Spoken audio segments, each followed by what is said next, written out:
Social media viral अच्छी superstar Sabyasachi मिश्र नुआ सिनेमार suiting सेट्र video.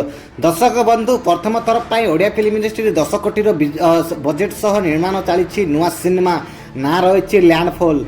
दर्शक बंधु ए सिनेमा खांटी ओडिशार सिनेमा खांटी ओडियापण रही सिनेमा कारण गोटे गोटे महाबात्या को नहीं ओडिशा रे निर्माण चली सिनेमा। दर्शक बंधु ए सिनेमार सेटअप देखा गले बहुत बड़ बजेट्र मुवी बोली जना पड़ जाती। दर्शक बंधु अनेक सारा हिंदी कलाकार सिनेमा को देखा मिल ए सिनेमा शूटिंग सेट रे बहुत ए साइड अच्छा सब्यसाची मिश्र और फैंस मैंने। दर्शक बंधु आपण जदि सब्यसाची मिश्र फैंस ताले वीडियो को निश्चित भाव में आपण शेयर करूँ। ओडिशा रे गोटे 10 कोटी बजेट सह निर्माण करने को जाउछंती विशाल मौर्य ए सिनेमार डायरेक्टर जे कि विशाल मौर्य दमन भली ब्लॉकबस्टर सिनेमार डायरेक्शन ऑलरेडी दे सारी ओडिशा पाई बहुत बड़ मूवी देते से डायरेक्टर सह सब्यसाची मिश्र आसवा जाऊँगी। दर्शक बंधु सब्यसाची मिश्र स्टार्डम को मैच करला बोली मूवी मूवी मध्य सब्यसाची मिश्र एभली स्टार जे कि गरीब मान पाखरे सब बेले छिड़ा होगी कांदरे कांद मिले कि चलती। दर्शक बंधु सब्यसाची मिश्र को आपण मैंने भूलतुनि कारण सब्यसाची मिश्र को रिसेंटली आसला पुष्करा मूवी आसला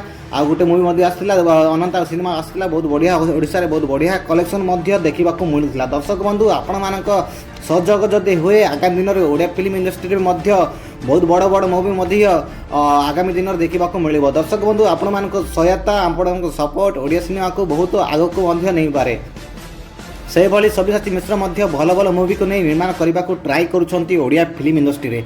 तो आपण मैंने कौन चाहते आपण जब चाहते ओडिया फिल्म इंडस्ट्री जो बहुत बड़ आग को जाऊ आग को जाई बहुत बड़ ना करूँ ताहले आपण मैंने ये वीडियो के अधिकांश लोक को आप शेयर करूँ जमीक ओडिया फिल्म इंडस्ट्री मूवी गोटे आसवाक जाऊँगी शुणा पाऊँ ए सिनेमा एथर रजरे किंबा रिलीज हो पारे किंतु दर्शक बंधु ए सिनेमार शूटिंग बहुत भल भाव में फास्ट शुरू करेंगे खत्म करला जना पड़ो सिनेमा केवे रिलीज होची। तो सब्यसाची मिश्र टीम को मोर ऑल द बेस्ट सब टीम को मोर ऑल द बेस्ट कहीं ओडिया फिल्म इंडस्ट्री एत बड़ रिस्क नेबाटा छोटा कथा नुहे। आपण जब वीडियो भल लगी दर्शक बंधु वीडियो को लाइक कर चैनल सब्सक्राइब करती एमती हॉलीवुड अपडेट पाई।